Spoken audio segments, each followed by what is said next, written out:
ये वीडियो देखिए। इस पप्पू ने क्या बोला।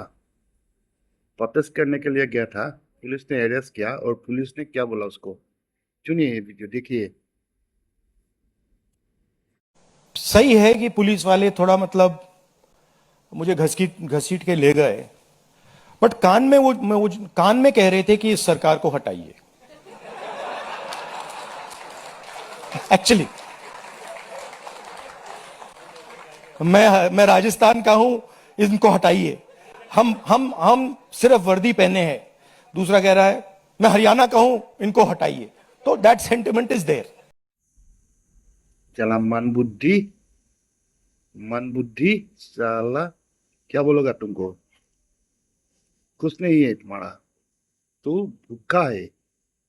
तू प्रधानमंत्री बनेगा। तू देश चलेगा, चलाएगा।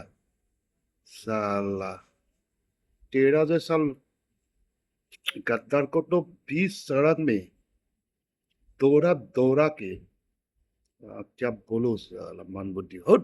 पागल, पुलिस वाला ने कान में बोला उसको। कब बसा ये पुलिस वाला ने बोला तुमको। चलो, पुलिस वाला ने तुमको कान में बोला, कान फाड़ देगा तुमको, कान के नीचे बजा के फुल वॉल्यूम में बजाऊंगा और मत आओ यहाँ पे, ऐसे बोला। साला झूठा मन बुद्धि, हट, फालतू।